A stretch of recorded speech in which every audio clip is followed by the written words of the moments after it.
नमस्कार दोस्तों, जय श्री कृष्णा। कार्तिक महात्म्य 31वां अध्याय। कार्तिक मास महात्म्य का यह 31वां अध्याय बतलाया भगवान ने प्रभु स्मरण का सरल उपाय। भगवान श्री कृष्ण ने कहा, पूर्व काल में अवंतीपुरी उज्जैन में धनेश्वर नामक एक ब्राह्मण रहता था। वह रस, चमड़ा और कंबल आदि का व्यापार करता था। वह वैश्यागामी और मदपान आदि बुरे कर्मों में लिप्त रहता था। चूंकि वह रात दिन पाप में रत रहता था, इसलिए वह व्यापार करने नगर नगर घूमता था। एक दिन वह क्रय विक्रय के कार्य से घूमता हुआ महिष्मतीपुरी में जा पहुंचा, जो राजा महिष ने बसाई थी। वहाँ पाप नाशिनी नर्मदा सदैव शोभा पाती है। उस नदी के किनारे कार्तिक का व्रत करने वाले बहुत से मनुष्य अपने गांव से स्नान करने के लिए आए हुए थे। धनेश्वर ने उन सबको देखा और अपना सामान बेचता हुआ वह भी 1 मास तक वहीं रहा। वह अपने माल को बेचता हुआ नर्मदा नदी के तट पर घूमता हुआ स्नान, जप और देवार्चन में लगे हुए ब्राह्मणों को देखता और वैष्णव के मुख से भगवान विष्णु के नामों का कीर्तन सुनता था। वह वहां रहकर उनको स्पर्श करता रहा, उनसे बातचीत करता रहा। वह कार्तिक के व्रत की उद्यापन विधि तथा जागरण भी देखता रहा। उसने पूर्णिमा के व्रत को भी देखा कि व्रती ब्राह्मणों तथा गुरुओं को भोजन करा रहे हैं, उनको दक्षिणा आदि भी दे रहे हैं। उसने नित्य प्रति भगवान शंकर की प्रशंसा के लिए होती दीपमाला भी देखी। त्रिपुर नामक राक्षस तीनों पुरों को भगवान शिव ने इसी तिथि को जलाया था, इसलिए शिवजी के भक्त इस तिथि को दीप उत्सव मनाते हैं। जो मनुष्य मुझ में और शिवजी में भेद करता है, उसकी समस्त क्रियाएं निष्फल हो जाती है।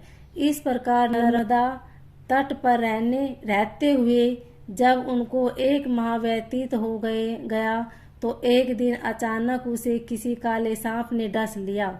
इससे विह्वल होकर वह भूमि पर गिर पड़ा। उसकी यह दशा देखकर वहां के दयालु भक्तों ने उसे चारों ओर से घेर लिया और उसके मुंह पर तुलसी दल मिश्रित जल के छींटे देने लगे।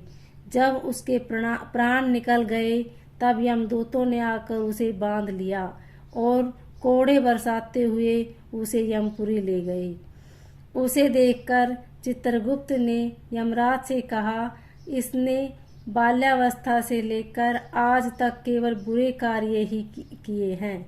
इसके जीवन में तो पुण्य का शैल मात्र भी दृष्टिगोचर नहीं होता। यदि मैं पूरे वर्ष तक भी आपको सुनाता रहूं तो भी इसके पापों की सूची समाप्त नहीं होगी। यह महापापी है, इसलिए इसको 1 कल्प तक घोर नरक में डालना चाहिए। चित्रगुप्त की बात सुनकर यमराज ने कुपित होकर कालनेमी के समान अपना भयंकर रूप दिखाते हुए अपने अनुचरों को आज्ञा देते हुए कहा, हे प्रेत सेनापतियों, इस दुष्ट को मुगदरों से मारते हुए कुंभीपाक नरक में डाल दो। सेनापतियों ने मुगदरों से उसका सिर फोड़ते हुए कुंभीपाक नरक में ले जाकर खोलते हुए तेल के कढ़ाई में डाल दिया। प्रेत सेनापतियों ने उसे जैसे ही तेल के कढ़ाई में डाला, वैसे ही वहां का कुंड शीतल हो गया। ठीक उसी प्रकार जिस प्रकार पूर्व काल में प्रहलाद जी को डालने से दैत्यों की जलाई हुई आग ठंडी हो गई थी। यह विचित्र घटना देखकर प्रेत सेनापति यमराज के पास गए और उनसे सारा वृत्तांत कहा। सारी बात सुनकर यमराज जी आश्चर्यचकित हो गए और इस विषय में पूछताछ करने लगे। उसी समय नारद जी वहां आए और यमराज से कहने लगे, सूर्य नंदन, यह ब्राह्मण नरकों का उपभोग करने योग्य नहीं है।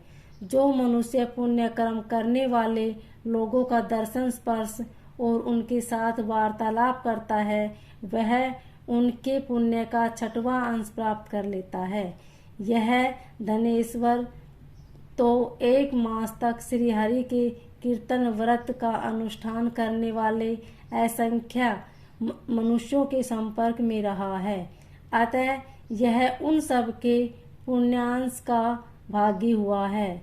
इसको अनिच्छा से पुण्य प्राप्त हुआ है, इसलिए यह यक्ष की योनि में रहे और पाप भोग के रूप में सब नरक का दर्शन मात्र कर ये ही यम यातना से मुक्त हो जाए।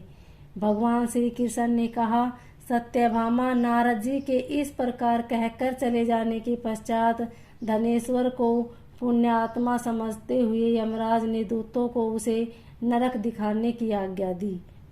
बोलिए श्री हरि विष्णु भगवान की जय।